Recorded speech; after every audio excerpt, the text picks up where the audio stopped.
Ethical decision making in سے آگے بڑھ کر کیے جانے والے انتخاب کے ایتھیکل امپلیکیشنز پر غور کرتی ہے، یعنی اس کا نتیجہ کیا نکلے گا، اس کے اخلاقی مضمرات کیا ہوں گے۔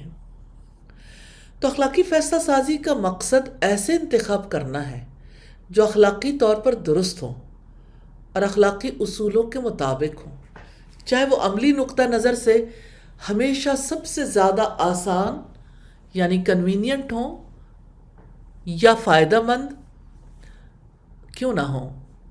یعنی ڈیسیژن میکنگ میں اخلاقی اصولوں کے ساتھ مطابقت ہونی ضروری ہے، نفع ہو یا نقصان، آسانی ہو یا مشکل، ہر اعتبار سے اخلاق کو ہی، اصولوں کو ہی پیش نظر رکھنا ہے۔ اب ہم یہ دیکھیں گے کہ اخلاقی فیصلہ سازی میں کون سے اقدامات شامل ہیں۔ پہلی بات تو یہ ہے کہ ایتھیکل ڈیسیژن میکنگ میں کسی مخصوص صورتحال میں اخلاقی طور پر صحیح طریقہ کار کا تعین کرنے کے لیے ایک منظم عمل شامل ہوتا ہے۔ اگرچہ مختلف طرح کے فریم ورک ہیں، عام طور پر ایتھیکل ڈیسیژن میکنگ میں کچھ اقدامات شامل ہوتے ہیں۔ مثال کے طور پر پہلی چیز ہے آئیڈینٹیفائی دا پرابلم، مسئلے کی شناخت کریں۔ واضح طور پر اس ایتھیکل ڈائلیما، اخلاقی مخمصے یا مسئلے کو سمجھیں جس کا آپ سامنا کر رہے ہیں۔ اس میں ایسا ہو سکتا ہے کہ لوگوں کے متضاد مفادات ہوں، کانفلکٹنگ انٹرسٹ ہوں، یا فیصلہ میں شامل اقدار کو پہچانیں، دوسرے معلومات جمع کریں، گیدر انفارمیشن۔ صورتحال سے متعلق معلومات جمع کرنا ضروری ہے، اور اس میں تمام لوگوں کے نقطہ نظر اور آراء پر غور کرنا بھی ضروری ہے۔ پھر آئیڈینٹیفائی الٹرنیٹیو ایکشنز، یعنی متبادل اقدامات کی شناخت کریں۔ جیسے کوئی بھی کارروائی کرنی ہے تو اس کے جتنے کورسز ہیں اس کی ایک رینج تیار کریں جو ایتھیکل ڈائلیما کو دور کرنے کے لیے کیے جا سکتے ہیں۔ مختلف اختیارات پر غور کریں، ان کے ممکنہ نتائج پر غور کریں۔ پھر چوتھی بات یہ ہے کہ متبادل کا اندازہ کریں، ایویلیویٹ دا آلٹرنیٹیوز۔ ہر متبادل کے ممکنہ نتائج، پوٹینشیل کانسیکوینسز کا اندازہ لگائیں، ان اخلاقی اصولوں، اقدار اور رواجوں پر غور کریں، نارمز پر غور کریں جو صورتحال سے متعلق ہو سکتے ہیں۔ مختلف اخلاقی اصولوں کے درمیان پیدا ہونے والے ممکنہ تنازعات پر غور کریں۔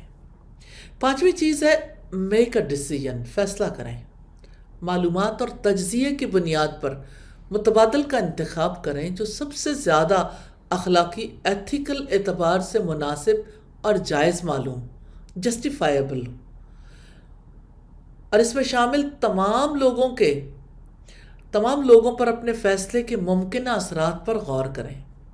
اور چھٹی چیز ہے فیصلے کو نافذ کریں، امپلیمنٹ دا ڈیسیژن، اپنے منتخب کردہ عمل کو عملی جامہ پہنائیں، اپنے فیصلے کو واضح طور پر بتائیں اور یقینی بنائیں کہ اس میں شامل ہر شخص اپنے کردار اور ذمہ داریوں کو سمجھتا ہے۔ ساتویں چیز ہے غور و فکر کریں اور جائزہ لیں، ریفلیکٹ اینڈ ریویو۔ اپنے فیصلے پر عمل درآمد کے بعد نتیجے پر غور کریں، اندازہ لگائیں کہ آیا یہ آپ کے اخلاقی ارادوں سے مطابقت رکھتا ہے یا نہیں۔ تجربے سے سیکھیں اور غور کریں کہ آپ مستقبل میں اپنے اخلاقی فیصلہ سازی کے عمل کو کیسے بہتر بنا سکتے ہیں۔ آپ کو دیکھنا ہے کہ آپ کا ایتھیکل ڈیسیژن میکنگ پروسیس جو ہے وہ کیسے بہتر ہو سکتا ہے۔ یہ نوٹ کرنا ضروری ہے کہ اخلاقی فیصلہ سازی پیچیدہ ہو سکتی ہے اور مختلف حالات میں اضافی غور و فکر یا اقدامات کی ضرورت پڑ سکتی ہے، اور ذاتی اقدار جو ہیں، پرسنل ویلیوز، کلچرل نارمز یعنی ثقافتی اصول، اور قانونی تقاضے یعنی لیگل ریکوائرمنٹس، یہ سب چیزیں فیصلہ سازی کے عمل کو متاثر کر سکتے ہیں۔ ڈسیجن میکنگ میں لوگوں کو اخلاقی الجھنوں کا سامنا کرنا پڑتا ہے. بہت سے ایتھیکل ڈائلماز ہیں جن کا لوگوں کو فیصلہ سازی میں سامنا کرنا پڑتا ہے. ان میں سے کچھ یہ ہیں، جیسے نمبر 1 مفادات کا تصادم ہے.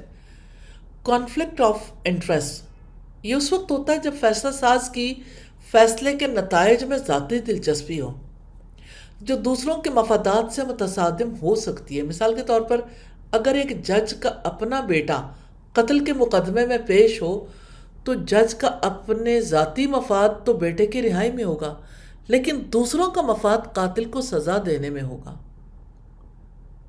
تو یہ کانفلکٹ تو آ گیا نا. دوسری بات یہ کہ سچائی اور دیانتداری یعنی آنیسٹی اینڈ انٹیگریٹی. فیصلہ سازوں کو اس وقت ایتھیکل ڈائلما کا سامنا کرنا پڑ سکتا ہے جب ان سے ایسے فیصلے کرنے کے لیے کہا جاتا ہے جو ان کی سچائی یا دیانتداری سے سمجھوتا کرتے ہیں. مثال کے طور پر ایک بچے کو جب اس کا باپ یہ کہتا ہے کہ باہر آنے والے انکل سے کہیں ابو گھر میں نہیں ہیں، تو بچے کو اس وقت ایک ایسا فیصلہ کرنا پڑ رہا ہے جس کے لیے اسے سچائی پر سمجھوتا کرنا پڑے گا. یوں اسے یہ فیصلہ کرتے ہوئے ایک ایتھیکل ڈائلما کا سامنا ہوتا ہے. تیسرے فیئرنیس اینڈ جسٹس یعنی عدل و انصاف. ایسے فیصلے جو دوسروں پر اثر انداز ہوتے ہیں منصفانہ اور عادلانہ انداز میں کیے جائیں، لیکن جب مسابقتی مفادات یا محدود وسائل کا سامنا ہو تو یہ مشکل ہو سکتا ہے. مثال کے طور پر رسول اللہ کے سامنے بنو مخزوم کی عورت کا مقدمہ آیا جس نے چوری کی تھی. لوگوں نے سیدنا اسامہ بن زید سے سفارش کروائی.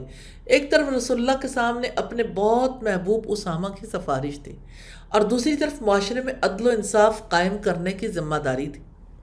ایسے میں کوئی انسان ایتھیکل ڈائلما کا شکار ہو سکتا ہے، لیکن رسول اللہ کسی ڈائلما کے شکار نہیں ہوئے اور آپ نے ایتھیکل ڈیسیژن کیا. اور چوتھی چیز رازداری ہے، پرائیویسی اینڈ کانفیڈینشیلٹی. فیصلہ سازوں کو اس وقت اخلاقی مخمصوں کا سامنا کرنا پڑ سکتا ہے جب ان سے ایسے فیصلے کرنے کو کہا جاتا ہے جو دوسروں کی رازداری، پرائیویسی اینڈ کانفیڈینشیلٹی سے سمجھوتا کرتے ہیں. اور پانچویں چیز ہے ذمہ داری اور جواب دہی، رسپانسبلٹی اینڈ اکاؤنٹیبلٹی. فیصلہ سازوں کو اپنے فیصلوں کی ذمہ داری لینی چاہیے اور نتائج کے لیے جواب دہ ہونا چاہیے. اس لیے اگر کوئی معاملہ ایسا ہو جس کی وہ ذمہ داری نہ لینا چاہتے ہوں یا لینا انہیں مشکل لگ رہا ہو تو ایسے میں بھی ان کے لیے ایک ایتھیکل ڈائلما پیدا ہو جاتا ہے. فیصلے کرتے وقت ان ڈائلماز پر غور کرنا ضروری ہے تاکہ یہ یقینی بنایا جا سکے کہ فیصلہ اخلاقی اور ذمہ دارانہ انداز میں کیا گیا. اگر ہم اسلام اور ایتھیکل ڈیسیژن میکنگ کو دیکھیں تو اسلامی اخلاقیات توحید کے تصور پر مبنی ہے جو اللہ سبحانہ و تعالیٰ کی وحدانیت پر یقین اور مسلمانوں سے توقع کی جاتی ہے کہ وہ اللہ کی مرضی کے مطابق عمل کریں اور نیکی کے حصول کی کوشش کریں. قرآن اخلاقی رویے کے بارے میں رہنمائی فراہم کرتا ہے.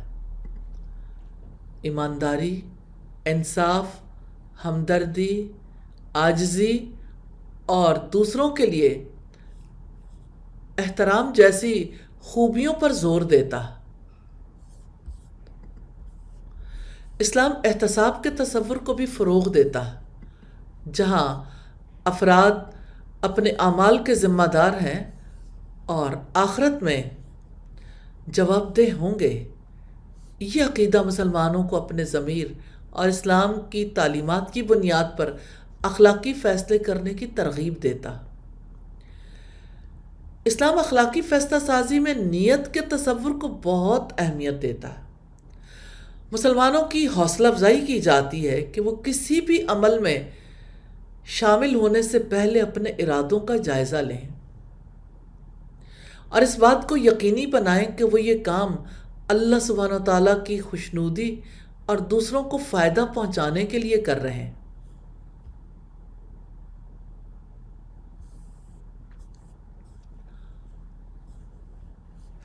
مجموعی طور پر اسلام اخلاقی رویے کو قرآن اور حدیث کی تعلیمات کی بنیاد پر صالح زندگی گزارنے، دیانتداری، انصاف، ہمدردی اور دیگر اخلاقی اقدار پر عمل کرنے کے طور پر بیان کرتا ہے اور انسانوں کو ان کے اعمال کے لیے جواب دہ ٹھہراتا ہے۔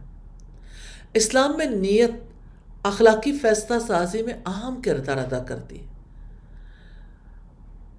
کتنی بڑی بات ہے جو اللہ کے رسول صلی اللہ علیہ وسلم نے فرمائی، انما الاعمال بالنیات، اعمال نیتوں سے ہیں، ان کا دار و مدار ہی نیت پر ہے، چاہے وہ کسی بھی قسم کا عمل ہو۔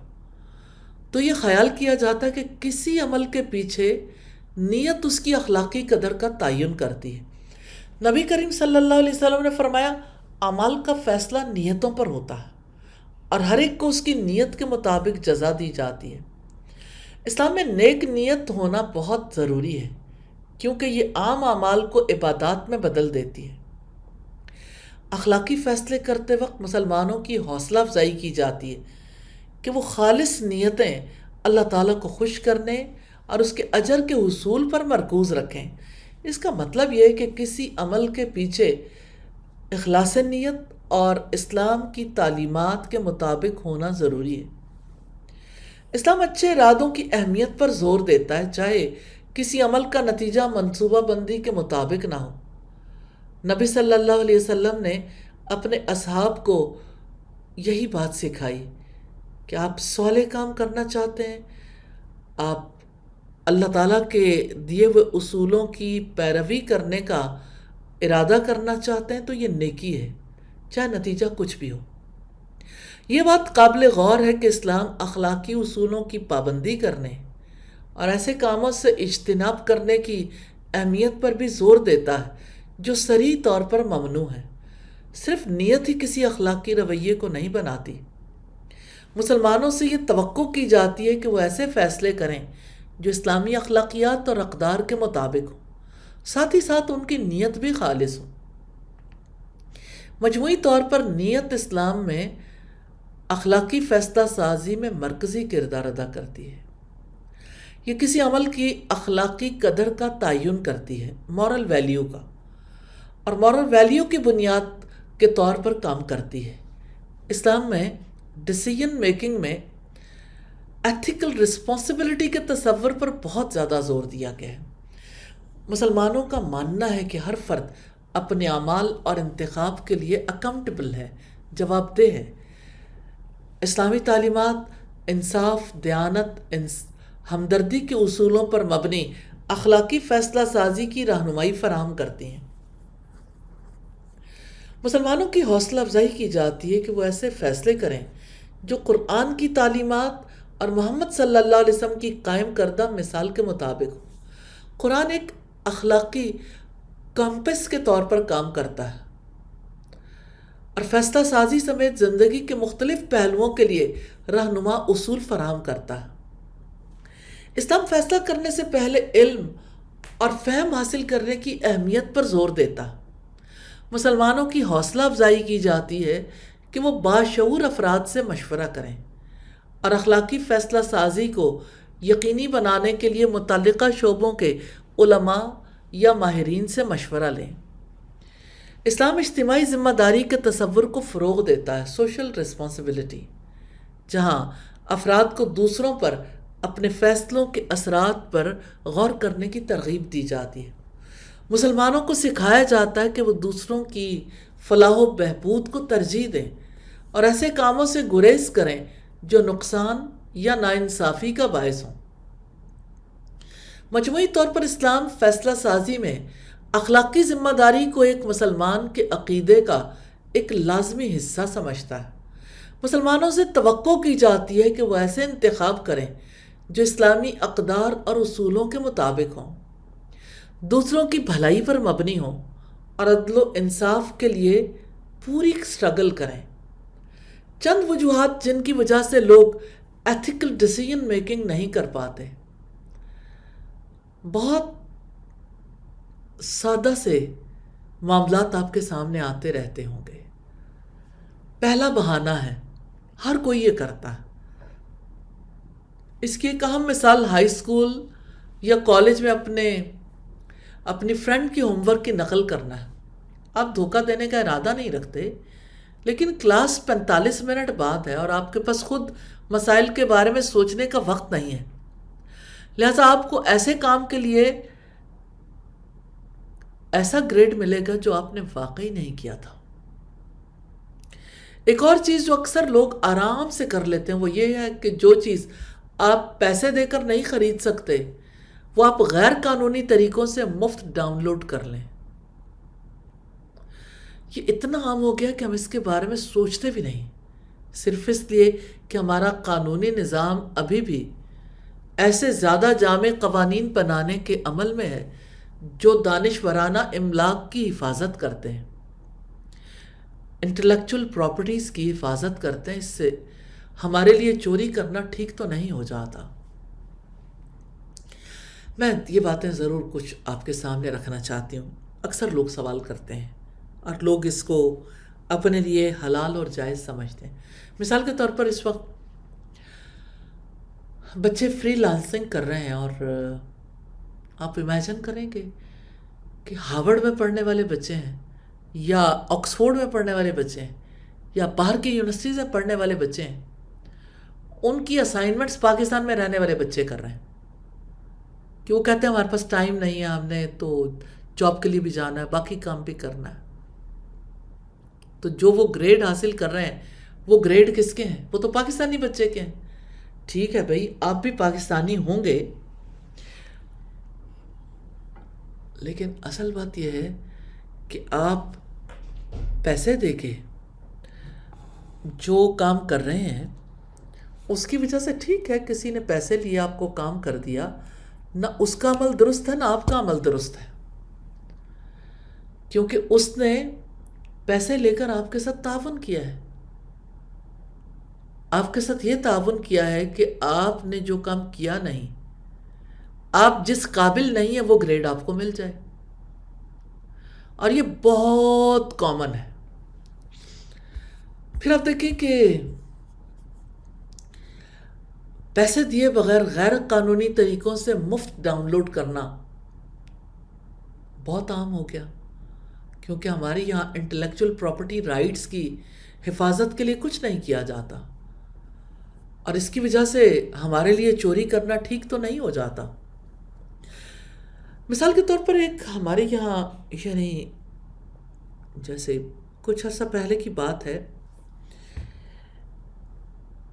ابھی بالکل آغاز تھا جب ہم نے فی ذکرکم اور سبیل النجات جو ہے وہ اس کا کام شروع کیا. تو اٹ واز 2006-7. تو باہر کچھ لوگ ایسے تھے جنہوں نے کہا کہ آپ ہمارے لیے یہ چیزیں جو ہیں وہ اپلوڈ کر دیں تاکہ ہم ان سے فائدہ اٹھائیں. تو ہم نے یعنی ڈیلی لیکچر جو ہوتا تھا وہ سب یعنی پہلے سے اس کی فائل پریپیئر کر کے ہم لوگوں کے لیے پرنٹ کرواتے، لوگ اسے لے کے پڑھتے اور پھر یہ ہے کہ اسے اپلوڈ بھی کر دیتے، جس کی وجہ سے لوگوں کو فائدہ ہو رہا تھا. پھر ہوا یہ کہ وہی چیزیں لے کے کچھ لوگوں نے باہر اسے پرنٹ کروا لیا. اب آپ مجھے یہ بتائیے کہ یعنی کیا یہ بات ایتھیکل ہے؟ کیا اس کو درست کہا جا سکتا ہے؟ لوگ اس کے جواب میں یہ کہتے ہیں ہر کوئی یہ کرتا ہے. اب آپ دیکھیں نا، ایتھیکل ڈیسیژن میکنگ کے راستے میں یہ 5 لفظ جو ہیں رکاوٹ بنے ہوئے. اس کی وجہ سے لوگ ایتھیکل ڈیسیژن میکنگ نہیں کر سکتے. ہر کوئی یہ کرتا ہے، سبھی کرتے ہیں، ہم ہی تو نہیں کر رہے. تو اگر سبھی کرتے ہیں تو کیا چوری کرنا ٹھیک ہو جائے گا؟ رسول اللہ صلی اللہ علیہ وسلم نے ہمیں نصیحت فرمائی کہ ہم امیہ نہ بنیں. امیہ وہ ہے کہ اگر لوگ نیکی کر رہے ہیں تو وہ نیکی کرے، اگر لوگ برا کر رہے ہیں تو وہ برا کرے. بلکہ آپ نے ہمیں حکم دیا کہ ہم ہر وقت صحیح کام کرنے میں ثابت قدم رہیں. دوسرا بہانہ ہے، اگر ہم ایسا نہیں کرتے تو کوئی اور کر لے گا. یعنی اگر ہم نے کسی کی اسائنمنٹ نہیں کی، انہوں نے تو کر ہی لینی ہے. نیو یارک ٹائمز کی ایک رپورٹ کے مطابق کچھ مسلمان کاروباری ادارے جو شراب، سگریٹ، سور کا گوشت اور دیگر غیر حلال اشیاء فروخت کرتے ہیں کیونکہ ان کا خیال تھا کہ ان اشیاء نے ان کے کاروبار کو فروغ دیا ہے۔ ان چیزوں کو فروخت کرنا بند کرنا ان کے کاروبار کی موت ہوگی کیونکہ وہ بڑے پیسے سے محروم ہو جائیں گے اور ان کے گاہک کہیں اور چلے جائیں گے۔ سرمایہ دارانہ ذہنی فریم میں یہ عذر زیادہ معنی رکھتا ہے۔ ایک مسلمان کے لیے اس طرز عمل کے بارے میں دو چیزیں قابل توجہ ہیں۔ پہلی بات یہ کہ اسلام میں رزق کا تصور یہ ہے کہ انسان کا رزق طے شدہ ہے جو اسے اس صورت میں مل جاتا ہے اگر وہ کوشش کرے۔ وَفِي السَّمَاءِ رِزْقُكُمْ وَمَا تُوعَدُونَ فَوَرَبِّ السَّمَاءِ وَالْأَرْضِ إِنَّهُ لَحَقٌّ مِثْلَ مَا أَنَّكُمْ تَنطِقُونَ، اور آسمان میں تمہارا رزق ہے اور وہ جس کا تم سے وعدہ کیا جاتا ہے۔ تو آسمان میں جس کا رزق لکھ دیا گیا، آپ امیجن کریں گے کہ جس کا بلیف ہے کہ آسمان میں میرا رزق ہے وہ زمین پر کیا کام کر رہا ہے؟ جس کو بلیف ہے نا وہ کبھی یہ کام نہیں کرے گا۔ تو اللہ سبحانہ تعالیٰ نے جب آسمان میں رزق رکھا ہے تو آسمان اور زمین کے رب کی قسم بے شک یہ حق ہے، ایسے ہی حق ہے جیسے ہم اپنی زبان میں بولتے ہیں۔ تو اس بات کو ذہن میں رکھتے ہوئے کوئی ایسا کام کر کے اپنی آمدنی میں اضافہ کرنے کی کوشش کرنے کا کوئی مطلب نہیں ہے جو غیر قانونی یا غیر اخلاقی ہے۔ مسلمانوں کو اس غلط فہمی میں نہیں رہنا چاہیے کہ کوئی حرام کام کرنے سے ان کے رزق میں اضافہ ہو سکتا ہے یا ان کی حالت بہتر ہو سکتی ہے۔ وہ عارضی مالی فوائد سے لطف اندوز ہو سکتے ہیں، لیکن جانتے ہیں کس قیمت پر؟ ایمان کا سودا کر کے۔ دوسری بات یہ ہے کہ سرمایہ دارانہ نظام دولت کو، سرمایہ دارانہ نظام ہے نا، تو اس نظام میں دولت کو زیادہ سے زیادہ کرنے پر توجہ دیتا ہے۔ دوسرے لفظوں میں جیتنے کے لیے جو کچھ بھی کرنا پڑتا ہے اسے کر گزرنے پر توجہ دیتا ہے۔ اگر مالی فوائد کو اپنی پہلی ترجیح بنا لیا جائے تو انصاف اور سوشل ریسپانسبلٹی کے ساتھ ساتھ اخلاقیات پر سب سے پہلے ہاتھ دھونا پڑتا ہے۔ دولت بڑھائیں، اللہ تعالیٰ روکتے نہیں ہیں، لیکن دولت بڑھانے کے لیے جو کچھ بھی کرنا پڑے اسے کر گزرنے پر توجہ دینا ٹھیک نہیں ہے۔ مالی فوائد آپ کا حق ہے، آپ ضرور اسے اپنی پرائورٹی پہ رکھیں، لیکن عدل، سوشل ریسپانسبلٹی اور ایتھکس اس کو پیش نظر رکھنا ضروری ہے۔ تیسرا بہانہ ہے، یہ ہمیشہ اسی طرح کیا جاتا ہے۔ اب آپ دیکھیں، سوچیں، اس طرح کی کوئی ایک بات کر دیتا ہے نا تو باقی سارے لوگ اخلاق کو پیچھے رکھ دیتے ہیں۔ اس کی مثال جو ذہن میں آتی ہے وہ یہ کہ خواتین اپنی شادی کے دن حجاب اتار دیتی ہیں۔ یہ ایسی چیز ہے جو کئی اسلامی معاشروں میں عام ہے، عام طور پر اسے معمولی بات سمجھا جاتا ہے۔ اس رویے کو سب لوگ نارمل سمجھتے ہیں، لیکن یہ نیو نارمل ہے، ایسا نارمل نہیں ہے جسے اللہ سبحانہ وتعالیٰ نے نارمل قرار دیا ہے۔ سیدنا ابو سعید خدری سے روایت ہے کہ رسول اللہ نے فرمایا، تم میں سے جو شخص کوئی قابل اعتراض چیز دیکھے تو اسے اپنے ہاتھ سے بدل دے، اگر وہ اس قابل نہ ہو تو اپنی زبان سے، اگر ایسا کرنے کی استطاعت بھی نہ رکھتا ہو تو اپنے دل سے، اور یہ ایمان کی کمزور ترین شکل ہے۔ مسلمان سب اپنے آپ میں اصلاح پسند ہیں۔ اسلام ہمیں نیکی کا حکم دینے اور برائی سے منع کرنے کا حکم دیتا ہے، اور یہ بھی بات درست ہے کہ سوسائٹی کی اصلاح راتوں رات تو نہیں ہو جاتی۔ پھر کیسے ہوتی ہے؟ آپ کے صحیح کام کرنے کا انتخاب کرنے سے شروع ہوتی ہے۔ ظاہر ہے حجاب کے بارے میں اپنے خاندان کی انڈرسٹینڈنگ کو تبدیل کرنا یا اپنی کمپنی کے کارپوریٹ کلچر کو تبدیل کرنا کچھ ایسا نہیں ہے جو آپ اکیلے کر سکتے ہیں۔ حدیث اس بات کو تسلیم کرتی ہے، ہمیں مشورہ دیا گیا ہے کم از کم اپنے دلوں میں تبدیلی لائیں، کم از کم برائی کو تو برائی سمجھیں۔ نتیجتاً یہ ہمارے اعمال سے ظاہر ہوگا اور ہم آہستہ آہستہ دوسروں کو مثال کے ذریعے سکھانے کے قابل ہو جائیں گے۔ تو اب دیکھیں کہ یہ کتنا خطرناک فکرہ ہے۔ یہ تو ہمیشہ اسی طرح کیا جاتا ہے، ساری دلہنیں حجاب اتارتی ہیں۔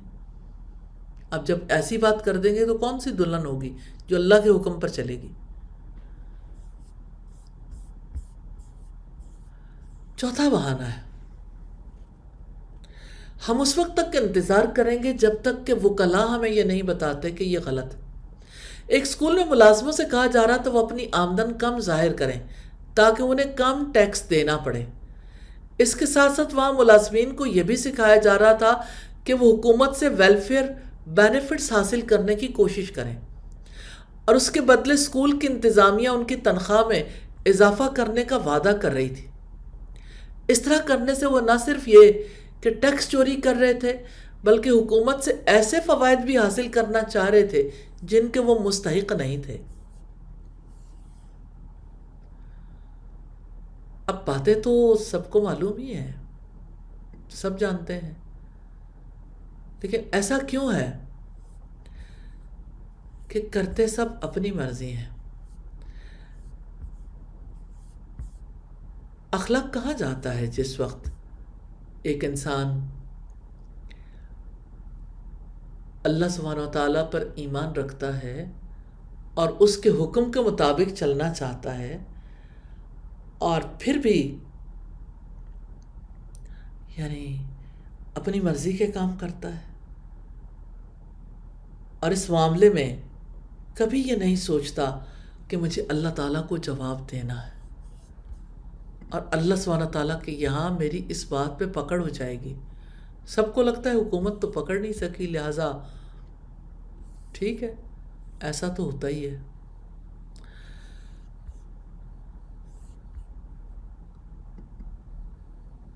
یہ بات کہنا سب چلتا ہے، تو یہ بات ایک مسلمان کو تو زیب نہیں دیتی۔ آپ دیکھیے کہ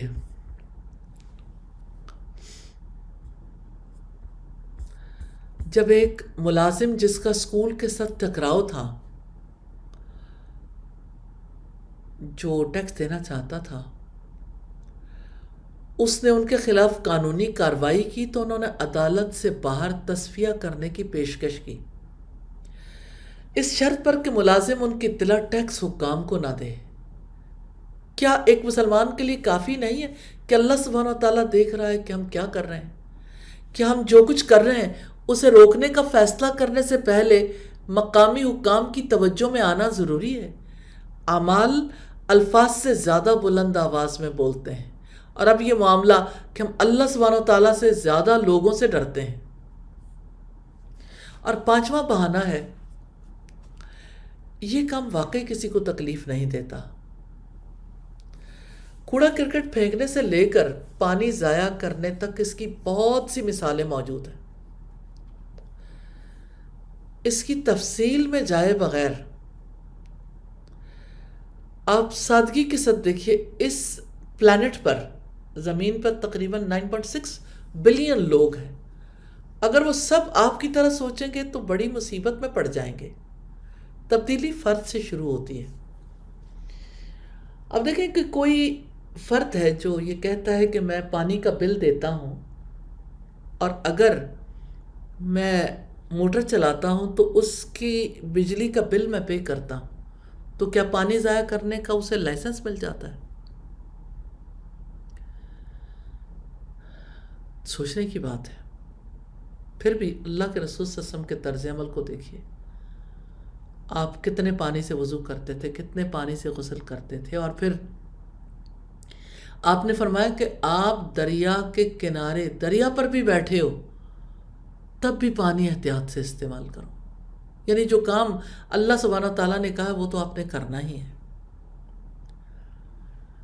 چھٹا بہانہ ہے نظامی غیر منصفانہ ہے۔ زندگی بھی ایسی ہے، یاد رکھیں ہم اکیلے اللہ تعالیٰ کے سامنے کھڑے ہوں گے اور وہ انصاف کرنے والا ہے۔ ساتواں بہانہ ہے میں صرف احکامات پر عمل کر رہی تھی۔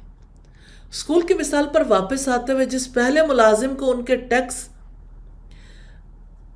ٹیکس والے چکر میں ملوث ہونے کے لیے کہا گیا تھا اسے انکار کر دینا چاہیے تھا اور چھوڑ دینا چاہیے تھا، اس نے انہیں کسی سے دوبارہ پوچھنے سے پہلے کم از کم 2 بار سوچنے پر مجبور کیا ہوگا۔ تاہم جیسے جیسے لوگوں نے آہستہ آہستہ بددیانتی کے اس کلچر کو اپنانا جاری رکھا، یہ قابل قبول ہو گیا۔ رسول اللہ نے واضح طور پر فرمایا لا طاعت لمخلوق فی معصیت الخالق، اللہ تعالیٰ کی نافرمانی میں کسی مخلوق کی اطاعت نہیں ہے۔ اور آٹھواں بہانہ یہ مشتبہ معاملہ ہے، ڈاؤٹ فل ہے۔ نعمان بن بشیر سے روایت ہے میں نے رسول اللہ کو فرماتے ہوئے سنا جو حلال ہے وہ واضح، جو حرام ہے وہ واضح، ان دونوں کے درمیان شبہ میں ڈالنے والی چیزیں جن کے بارے میں بہت سے لوگ نہیں جانتے، تو جو شخص شبہ میں ڈالنے والی باتوں سے اجتناب کرتا ہے وہ اپنے دین اور اپنی عزت و آبرو کے بارے میں اپنے آپ کو واضح کر دیتا ہے، لیکن جو شخص مشکوک باتوں میں مبتلا ہو جاتا ہے وہ حرام چیزوں میں مبتلا ہو جاتا ہے، جیسے چرواہے جو حرم کے ارد گرد چراگاہ میں جاتا ہے، اس میں چرنے کے سوا سب کچھ چراتا ہے۔ بے شک ہر بادشاہ کی ایک چراگاہ ہوتی ہے اور بے شک اللہ کی چراگاہ اس کی ممانعت ہے۔ سن لو جسم میں گوشت کا ایک ٹکڑا ہوتا ہے جو اگر اچھا ہو تو پورا جسم اچھا رہتا ہے، اور اگر وہ بیمار ہو تو سارا جسم بیمار ہو جاتا ہے۔ الا وہی القلب، سن لو یہ لوتھڑا دل ہے۔ یہ حدیث اس کی تصدیق کرتی ہے۔ یہ بنیادی طور پر ہمیں کہتی ہے کہ گرے ایریاز میں یا اس کے آس پاس نہ کھیلیں، کیونکہ ہم سیاہ رنگ میں گر سکتے ہیں، یعنی ہم گہرے اندھیرے میں جا سکتے ہیں۔ ہم معذرت کرنے سے بہتر محفوظ ہیں، اور ہمیں ان کاموں سے بچنے کی پوری کوشش کرنی چاہیے جن کی قابل قبولیت سوالیہ نشان ہے۔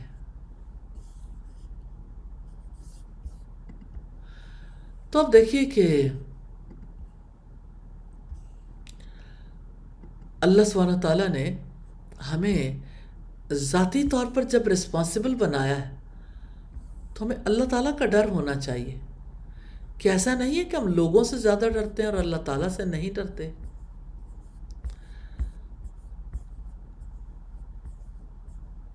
ایک بڑی کارپوریشن میں قیادت ایک بہت بڑا قدم اٹھانا چاہتی تھی جسے ان ایتھیکل سمجھا جاتا تھا لیکن غیر قانونی نہیں۔ لہٰذا جب یہ فیصلہ کیا گیا کہ اس کے ساتھ آگے بڑھنا ہے یا نہیں، تو سی او نے ان سے پوچھا کہ کیا وہ اپنے فیصلے کو کل کے اخبار کی سرخی کے طور پر شائع ہوتا دیکھ کر آرام دہ محسوس کریں گے؟ ان کے بیان نے ہر ایک کو اپنے فیصلے کی تھوڑی اور جانچ پڑتال کرنے پر مجبور کیا، اور اس کے نتیجے میں انہوں نے اس خیال کو چھوڑ دیا۔ اس سے ایک اور حدیث یاد آتی جس میں رسول اللہ فرماتے ہیں البر حسن الخلق، نیکی اچھا اخلاق ہے، اور گناہ وہ ہے جو تمہارے سینے میں کھٹکے۔ مسلمان ہونے کے ناطے ہم کتنے خوش قسمت ہیں کہ ہمیں اپنے دین میں اپنی روزمرہ زندگی کے اخلاقی پہلوؤں سے نمٹنے کے لیے اس طرح کی واضح رہنمائی حاصل ہے۔ بدقسمتی ہے انفارچونیٹلی ہم سولوشنز کو اس طرح لاگو نہیں کر رہے جیسا کہ ہمیں کرنا چاہیے، اور ہم پیچھے رہ رہے ہیں، حالانکہ ہمیں تو بہترین اخلاقیات اور بہترین طرز عمل کی روشن مثالیں بننا چاہیے تھا۔